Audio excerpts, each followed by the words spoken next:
It's my extreme pleasure, a distinct pleasure, I should say, to introduce Dr. Dwight Carr. He's the program manager, APL STEM Academy. And I don't know whether you'll get a chance to see it today, but if you haven't seen the STEM Academy, please try to make an appointment with Dr. Carr and visit it. It's extremely, extremely interesting. And he will talk about what we do here at APL.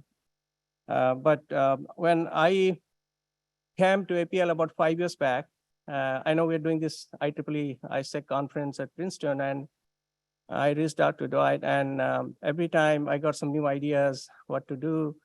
So I'm so thankful that he could get some time out of his busy schedule to come and speak to us.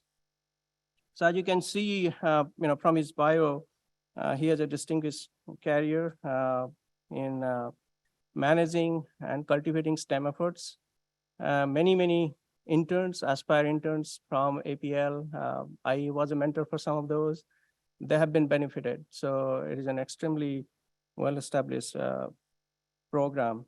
So Dr. Carr holds a doctorate degree in education and master's degree in electrical computer engineering, both from Johns Hopkins University. And he received his undergraduate degree in biology from Howard University, where he was a member of National Golden Key Honor Society, Beta Kappa G Honor Society. With that, my distinct pleasure to invite my colleague at APL, Dr. Dwight Carr. Thank you. Well, good morning, everyone. It's good to see you all. So before I get started, I'd like to start with the story, and I'll be walking you through the story in a moment. But before I do, I'd like to take a quick informal poll. So first of all, if you're a high school student, please raise your hand. Very good, very good. All right, if you're an undergraduate student, raise your hand. Very good. And if you are a mentor or have mentored some of these students, please raise your hand. Okay, very good. And parents, if parents are in the audience, please raise your hand. Okay, very good. All right, thank you very much for indulging me. I just wanted to get a sense of who's in the audience. All right, so, the title of my presentation is to talk about the importance of developing what you heard Dr. Hargroves talk about was, she mentioned STEM identity. And I'm going to talk to you a little bit about that, but I'm going to start this off by sharing a personal story first. And it's very much connected to what Dr. Hargroves was talking about from NSF.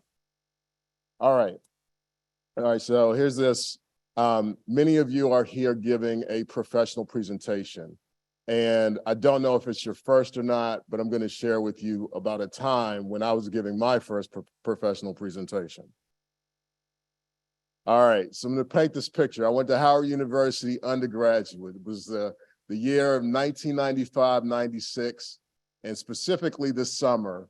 What I'm showing you in the picture is a campus of Howard University, which is a historically Black university in Washington, D.C. I'm a man, I got HU in the house. All right, so what was interesting about this summer is we had Biggie Smalls was there performing, and Puffy Combs was there performing. So, I mean, it was a very energized summer. The same summer, we had the 1996 Olympics in Atlanta. So this was the setting on the campus. In addition to that, I was actually doing a fellowship at the National Institutes of Health over in Bethesda, Maryland, which isn't that far from here. So I would go back and forth between the campus of Howard and then do my fellowship depending on how my schedule worked out for a few hours a day, several days a week. And I happened to be working on some pretty cool research. My undergraduate degree is in biology, so a lot of what I focused on was in the biology field. In particular, I was working in a laboratory in the Institute for Child Health and Human Development, and we were, my specific task was to try and understand more about the nuclear pore complex in animal cells. And so what that meant was I had to design some, we call them molecular constructs, and I had to tag them. I had to tag these proteins with a green fluorescent protein so we could monitor how these things are going in between the nucleus and the cytoplasm of a cell. And so by designing those, I could understand more about what's shown in that picture there, where it says nuclear pore complex, how that transport mechanism actually works. So I had spent about a year and a half working on this project when my advisor at Howard University had approached me and said, "Hey, did you know that there are these scholarships out there, and there's this program called the LS-AMP program?" Now, the LS-AMP program is an NSF-funded program, and it's one of these programs when Dr. Hobson Hargroves was here, when she was saying, hey, she's biased about which is her favorite program and which one has had the most impact. Personally, it was actually this program, because this program helped me develop what is called a STEM identity. Now, the goal of the program is to assist underrepresented student groups in STEM or student groups who are underrepresented in STEM, gain exposure, and also increase the workforce. So the specific focus was on African American, Hispanic, and all the students listed here, primarily because a lot of students from these backgrounds don't necessarily see themselves represented or see themselves as being able to contribute to these fields. And that's a broad brush, it's not everyone, but I'm just talking about, in broad strokes here. Now, it turns out that there was a competition. This whole program had a competition which was very similar to what you guys are participating in today. So there were different categories that you could do where you could present different types of research. Some were oral, some were written. And it happens that this particular summer, they were having this conference, the LS-AMP conference down in Tallahassee, Florida, at another historically Black university, which was Florida A&M. Now, there were a lot of things I encountered during this whole preparation for the presentation. So I spent a lot of time with people that I was working with at the lab over at NIH to try and prepare to make sure my slides were right. And at the time, we weren't even using slides. We were using these little, these film graphs that you had, these flip charts that you put on a projector. And so I had to work on those, make sure those were right, practice my presentation. That was the first time I'd ever done that much practicing for a presentation at all, because I wanted to make sure it was super polished and I was clearly communicating the work that I had done in that lab. So some of the first that I encountered were, hey, this is my first time actually being on a commercial flight. So what was interesting was I was flying out of DC, going down to Florida, and I remember being on the runway. And when the plane was taxiing and about to take off, it powered up, and then we went from 0 to 80, and probably in about, I don't know, about 30 seconds. But it felt like I was on a roller coaster ride, and I was exhilarated by that. So that was a great opportunity and exposed me to something I had never done before. And then it was my first time really presenting in public. And while I had maybe done some informal presentations for my classes, but I hadn't done it in front of professionals, colleagues, or other people who had done research and who were sharing that research. So I was super intimidated. I also wanted to say I traveled before, but all of it was very local. I come from a two-parent home, DC. Our trips were typically car trips on the East Coast and probably within 400-mile radius. So this was really my first time out of state on my own. So it was very nice to do that, but I was also a little bit afraid.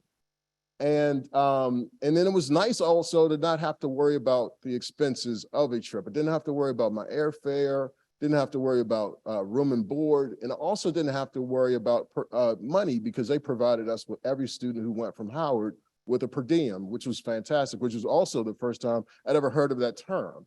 So that was really cool. And then it was the first time I'd ever done a presentation in a suit and tie. So just to let you know, you all are experiencing some things now that I didn't experience until I was in my junior year of college. So you're getting an advantage, and you're getting a head start in some things that are really going to take you far down the road. All right. So the way the competition was structured was that there were over 500 kids attended this conference, from all across the United States and US territories. And so that in itself was very interesting because we had this huge mix of people from all over the country. And so I felt a lot of different ways. I was really excited to meet different people. We hung out with people at the hotel. We talked to folks between conferences. It was a really great exchange of ideas, of experiences, and to get to know more about each other's backgrounds. And then in my specific category, which was the oral presentation for life sciences, there were 30 people that I had to go up against. And then when I was doing those 30 presentations up against the 30 people, we had 3 different rounds. So I had to go over the presentation several times. So that was also, I just wanted to set the stage there. Now, this involves a little audience participation here. So how do you all think I felt for this presentation? So my students who are here today, who have may have who are kind of going through some of these feelings right now, just shout it out from where you are, please. How do you feel over in this section? Over in this section. Just shout it out. I'm not moving on until someone said something. What was it? Top right? Okay, which is scared. Over in this section. Excited, very cool. All right, so, some of the things I felt, I don't know that I experienced them in this order, but I felt nervous. I was anxious.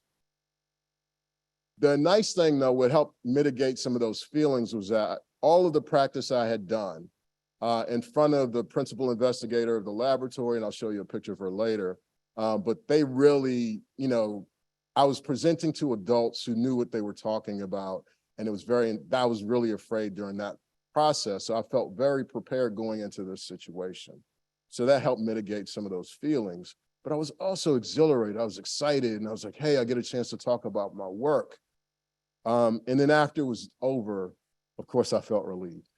So just wanted to share that with you all and to let you know, hey, I've been through what you're feeling right now, and it's completely normal. You guys are going to do fantastic today. You know your stuff. And all you're doing now is just talking about it. So you're your experts here. We're here to just listen and learn. Okay. All right. So what was the outcome from this competition and participating? Well, I still have this plaque today. And so what it says, if you're unable to see, is it's the 4th annual NSF AMP. It wasn't Ellis AMP at the time. They had changed this, they recently, or changed the name of several years after I participated. I ended up getting 1st place in my category. And it's something that I was like really proud of. And this is one of those touchstones that I look at when I say, hey, I walked away feeling like I belong. I felt like, this is part of my community and I can contribute here. And I did really well. All right, so what's the purpose of me sharing that with you? One is primarily to encourage you for today, right? So we all look great, your neighbors and people who you don't know, you could feel a little bit intimidated by, but the truth is we're all feeling a lot of the same things, right? We don't know, and our biggest, I think the truth of the matter is the biggest competition you have, you're really competing against yourself. And then in this context, the others are help you bring out the best of yourself today. And hopefully you walk away today with one more of those foundational stones where you feel like, hey, this is my community and I belong. Now, the second thing is to really illustrate the importance of developing that STEM identity. And I think you've heard some of my other colleagues here say today that, it's really important. It doesn't take much to dissuade or turn people away who are underrepresented in these fields. Teachers go a long way. Sometimes, if you say just this, slightest word of, hey, I've heard some horror stories, and I'm sure because you're here and because of the teachers that are here, I'm sure you guys probably don't fit in this category. But, what teachers say carry a lot of weight. So please just be mindful of your words and make sure what you're saying is encouraging. And, You know, I've heard some stories where teachers have said, hey, maybe you should consider another career because this might not be your strong suit. I would challenge that to say, hey, maybe think of that as a growth area and figure out if someone wants to grow in those areas, how do you help them and encourage them to grow? Now, you've heard us mention STEM identity. What does that really mean? Okay, so here's a definition up here. And ultimately it's comprised of three different dimensions, which is competence, performance, and recognition. Now, so ideally, if you experience these three things, or if you believe in these three things, you have a pretty strong STEM identity. Now, question for you, why is STEM identity important? So I'm gonna start on this side real quick. Just someone, if you could just speak really loudly, tell me why STEM identity is important. I give it some hints along the way here. So this one should be a softball question. This section here. Yes.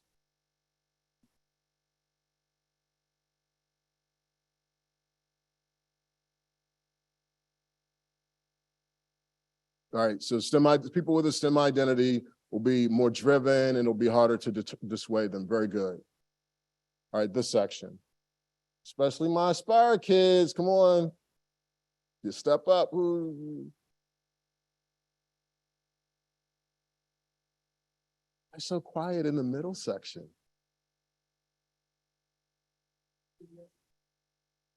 All right, so I'm gonna let that slide because you're not a student, but you'll be. All right, he said more curious. All right, over in this section. Yes. Right. So he said it's about who you are and why you chose what you want to do. All right, so let's think of this from a human standpoint, right? Each and every one of us need to feel like we belong somewhere. We need to feel like we're part of a community. It's just built into our DNA, right? So this is just an extension of that. It's just a professional community where you're really trying to contribute and be world changers, solve some really hard problems, right? So it's super, super important to have a strong STEM identity. And I think one of you asked earlier, hey, what can I do for my younger brother or sister? Hey, what can I do to encourage my friends? This is part of it is to be cognizant. You heard Joe mention earlier that, you know, the reason they have all girl events is because the dynamics are different when guys are present. So also being aware as a guy, what we're saying and what we're doing, any bravado that we might be displaying that might shut someone else down, I think is really important to be mindful of. You know, some of the things that underrepresented minorities deal with, and not just, and when I say underrepresented minorities, I'm also talking about underrepresented groups such as women or those who identify as female. So, you know, it's super important because all of us deal with imposter syndrome to some degree. And that's, do I belong here? Am I good enough? Right? Stereotype threat. This is a really well-studied topic that many of you may not be aware of. And what that simply means is because of different stereotypes about different groups of people, that influences the way that group of people actually performs. And it can diminish the way that they perform. I don't have time to explain this or go into a lot more detail on this, but those are some of the things that underrepresented groups really deal with it's a real thing that we deal with, that we need our colleagues in the community to help support us in. STEM identity, it facilitates that sense of belonging, as I mentioned, as well as your ability to be effective. And it also, it affects your confidence. I can't tell you how many times I'm in a meeting with colleagues, and because of how I look, I have to figure out, I have to be really strategic about what I say and how I say it so I can be heard. In many cases, and I've heard my female counterparts also say the same thing. Like, hey, I just said that, but when this other guy said it, everyone listened, and then the idea got adopted, right? So just being cognizant of those things and making sure you're not, you know, causing someone to feel excluded. All right, so here's the question. How do you all think the LSAMP program affected me. That's right. Yeah, he said that it made me feel like, you know, I could do this 100% and I really belonged. And that's dead on. I felt validated. And because I got first place, not only did I feel like I belonged, I felt like I could crush it. So, so that was the other. So, you know, it demonstrated those three pillars I mentioned. I was able to demonstrate competence. So it was like, hey, I know my stuff. And when I looked at my other colleagues, I knew it better than them in many cases. I just needed to be able to say it. And I needed that support and that practice to help me get that polish to present it. And so that, you know, others would see it as well. Was able to perform. It was very difficult, I'll say, you know, trying to talk about what you know, and also saying it in an intelligible way, you know, also adds additional stressors when you're trying to speak. And the problem with stress is it generates cortisol, right? Which is like this thing that really shuts our brains down. So, you know, it's one of those things where, you know, even though you're feeling what you're feeling, it's okay. Remember to breathe. Remember to just talk about what you know it, you got it. And that's how I was able to perform. The other is just receiving recognition. And it wasn't just, so it was nice to be amongst my colleagues, but there were also people in the industry who were professionals who gave me that feedback. And it turns out when the judges were talking about my presentation, they were pointing and they were whispering back and forth to each other. I was super insecure when they were doing that. I was like, oh crap, I screwed up. Something went wrong. I am not going to place at all. And turns out what they were talking about was that guy did a really good job of understanding this stuff about the nuclear pore complex. And wow, that's some pretty game-changing research, right? So just be careful with stories you might be telling yourself. So again, it just, at the end of the day, it really confirmed what I thought about myself in a positive way. All right, so long-term outcomes, it was pivotal, it was foundational to some of the things that I did. I went on to finish and graduated magna cum laude from Howard University with a degree in biology. The one thing that was really interesting was I struggled with an inferiority complex as well, because it's like, hey, if I go to HBCU, is that going to be respected amongst my colleagues who go to predominantly white institutions, right? And I always felt like I had to prove myself. And it turns out when I got 2 degrees from Hopkins. So I got a master's in electrical and computer engineering because I was trying to figure out, I wanted to design medical devices, so I did that. And then after practicing and being a technical professional and doing electrical engineering work for over 12 years, I started, you know, the APL was looking for someone to lead, looking for an engineer specifically to lead their new STEM program management office. And I was hesitant in doing that because I really enjoyed what I was doing, but I was very passionate about outreach. And so it gave me an opportunity to actually make my passion become my profession. So I've been doing that now for a little over 11 years and ended up getting a doctorate in education. Now, what I'll share with you, the reason I want to kind of draw that contrast, I learned a ton I was super well prepared from Howard University. And it turns out, not just Howard, but many other HBCUs make sure kids are super well prepared. So there was a study that just came out recently in Scripps News that was talking about how schools are judged and ranked. So I would encourage, I don't have time to go into it, but I would encourage you to take a look at that. It's not a very even playing field on how they score schools. So anyway, I've worked here, I've worked on some really amazing projects. I've been here for 20 years now. Before I started doing my outreach work for APL, I was working on revolutionizing prosthetics, which was this super great program where we worked with the wounded warrior population and did a neurally integrated prosthetic arm, first of its kind in the world. So a lot of great work there. I'll conclude by saying, you know, these are some of the folks that helped me. You know, I use the word champion in the sense that these are folks who had my back. These are folks who made some decisions that were pivotal to me getting to where I am now. So Amos Tsai was a guy who I wasn't even in college at the time. And he was saying, hey, you're really smart. You should go to school. My wife, Mary, works at NIH. I can hook you up and you can do an internship in her lab. Mary was like, cool. She was a PI in her lab. She brought me on. Started working at a biotech company in Gaithersburg. This guy, Hari Nagaradana, was my supervisor, but great mentor.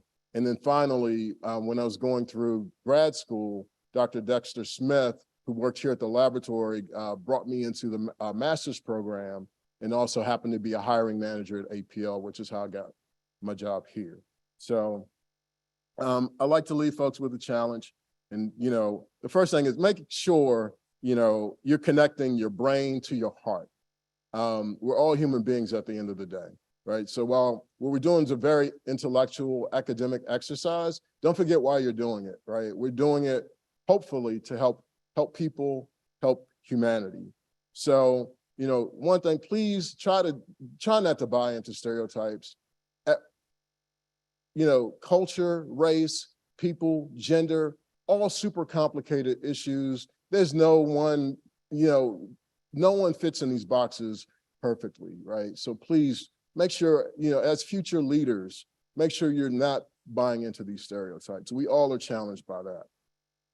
Make sure you're leading with empathy, putting yourself in other people's shoes. Like I said, we're all going through these feelings right now. We're all a little bit anxious, excited, and so forth. But any decisions you make, any problems you're solving today and in the future, make sure you're leading with empathy. And finally, diversity, equity, inclusion, and belonging are super important. We get the best solutions when we're able to work together, share each other's ideas, understand each other's cultures and backgrounds to come up with solutions that help us all thrive as people.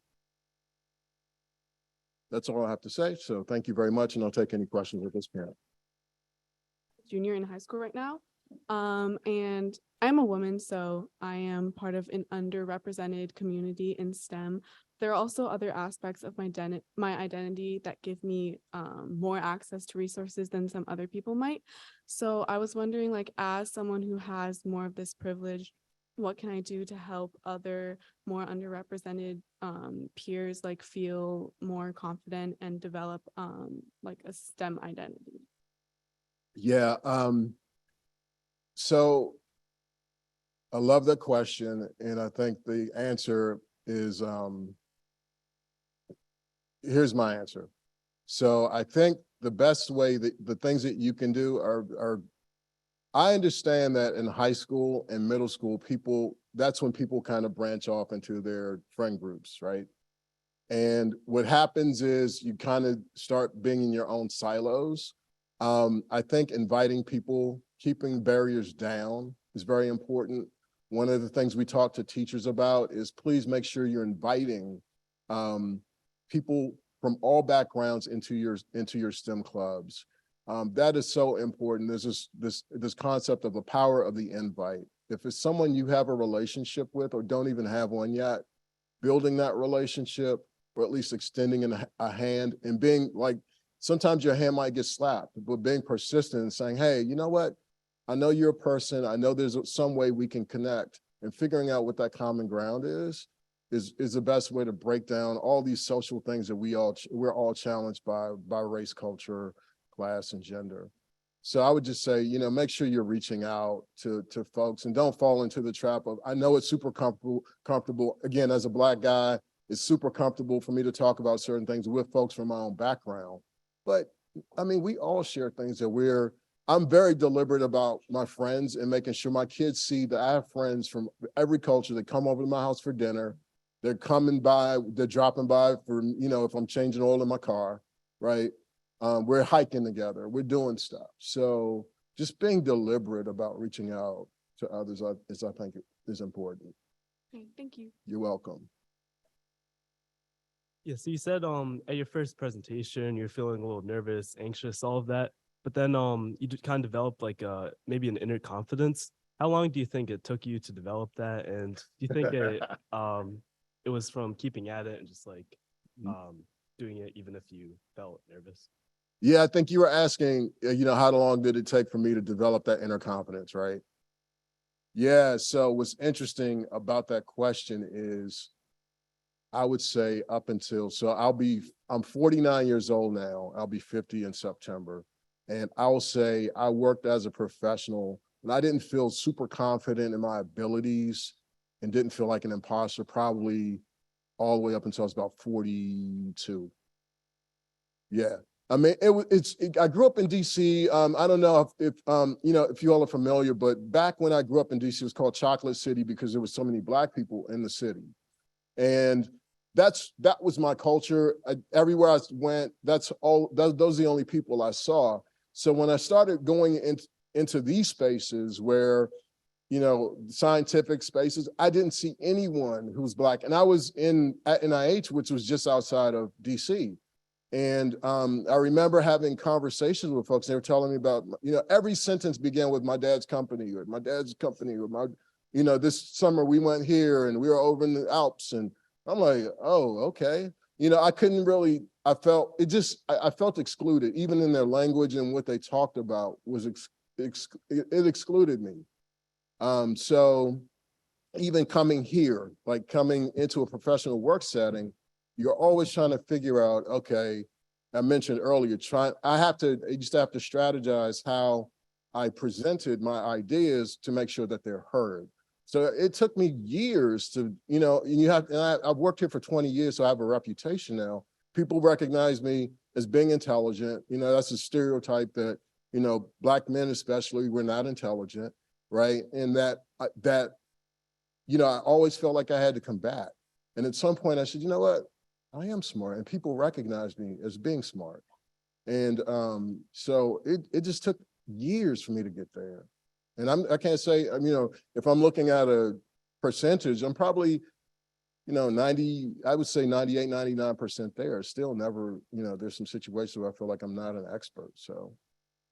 Next question. Thank you so much. First of all, thank you so much. This was a really, really informative presentation, and I really enjoyed it.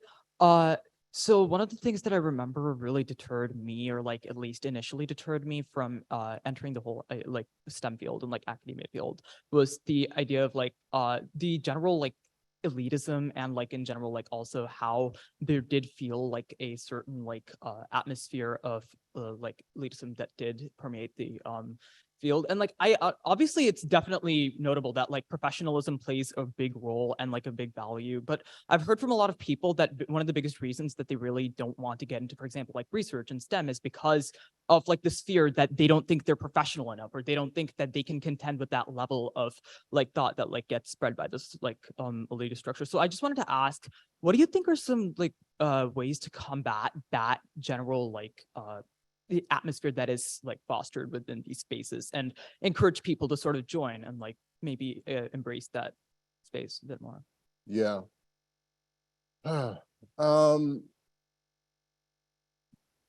So I'll say, I don't know. I think there are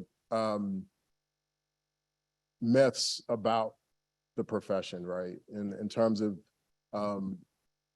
when those myths are created, I'm not sure. I know that when I actually started working in STEM fields as a STEM professional, I didn't necessarily run across people who were elitist. I think it was that when everyone was kind of on their journey, trying to, you know, from like high school through college, and then once you get there, I didn't necessarily experience it. But I think everyone's kind of jockeying for position, if you will, to justify, hey, and also that was them telling themselves, you know, I mentioned, you know, the conversations I would have with colleagues when I was at NIH, but I think that was them saying, hey, that was their way of saying, I belong here. And so they were creating this environment where it did seem like, hey, you only belong here if you are elitist. And that's primarily because access to these programs or access to these opportunities, you know, as Joe mentioned, like, I think it was Joe, or maybe it's Dr. Hargroves, where, you know, it's, if you don't have a car, right? If your parents don't have the ability to drive you somewhere, you know, that is, and that happens because of finances, right? So if I have a parent who is, you know, making really good money, and I have another parent who can kind of be more flexible with their schedule, it creates a situation where many of the folks who show up here are gonna be from more privileged backgrounds, right? So it's something I struggle with as well as a leader of our programs for APL, where, you know, we wanna make sure we're grabbing kids who, you know, have been on these accelerated paths, but we also wanna make sure we're not leaving behind those who don't even know these paths exist. So I think it's a stigma that, you know, has to be combated, and we have to continuously be aware of it. And you never know, like, we're all here very polished. So I couldn't tell what your, you know, socioeconomic background is by looking at you. I could assume that, hey, you're coming from a privileged background where you may not. And unless we share our stories to break down some of those walls, you know, as people, that's what we're wired to do. We're wired to kind of make judgments based on what we see. So I would encourage you to, you know, continue to have those conversations so that we can dispel those myths. Sure, thank you. Thank you. We're running out of time. The last one, please ask the question. Thank you. This is Hilary Omoze. I'm from a school of thought that place and space affects people's identities and builds on people's identities. And as you spoke, I've been wondering, how was it like growing through your middle school, through the high school, and now you are here? What kind of conversations went on outside of your school? How did you get motivated or encouraged to venture into these new waters, most probably new field? Maybe from the background that you came from, given what you've just said, I tend to feel that this must have been a new field at the time you were starting off. Sure. Yeah. So, you know, my path, right, it did not begin in college. In fact, I put in the folks I had in the pictures who I put as my champions were folks who were professional champions. But I got to give a lot of credit to my mom. She, I remember one thing I trace this back to is, and also one of my science teachers in third grade, had a crappy, I tell the story, like I give some presentations every now and then. I told the story about this science fair that was a pivotal moment in my life. And I had made a model of a solar system. My mom was a ceramicist, so I made it out of ceramics. I used eggs instead of round planets. It was horrific. I was proud of it, but I was also ashamed because I'm like, these don't look like planets. Didn't win anything that science fair, but my science teacher, Mr. Kimbrough, was an African-American guy. And he was like, hey, I'm going to put this up in my science classroom so that we use this as the solar system for all the other classes that come through. I was in third grade when that happened. And so that was a pivotal moment. My mom bought me science kits, even though I asked for Nintendo and video games and bikes and stuff for Christmas, but she always would infuse something educational in there. And I got this one scientific dissection kit, and I started like hacking up crayfish and frogs. And so, and in middle school, there was this thing called Olympics of the Mind. So I participated in that with some of my, you know, kids, but they were in the GT program. I was in the GT program in elementary school. But there are a lot of kids, because of my mom's advocacy, and my dad was in the home too, don't get me wrong. He just wasn't as plugged into that. He was an educator, but my mom really took the lead on trying to, you know, make sure that I kind of went in a certain direction. So there was a lot going on there. Now, keep in mind, I grew up in the 80s in DC. Crack epidemic was in full force, murder capital of the world at the time. So there was a whole bunch of stuff I had to kind of get past in terms of my colleagues. You know, a lot of my friends were into street life, right? So I kind of needed to make sure I could still be cool, talk to my friends, but also do the nerd thing, right? And kind of be myself, right? So I had to figure out how to be true to myself throughout that pathway, which wasn't an easy task. So, all right, so thank you so much.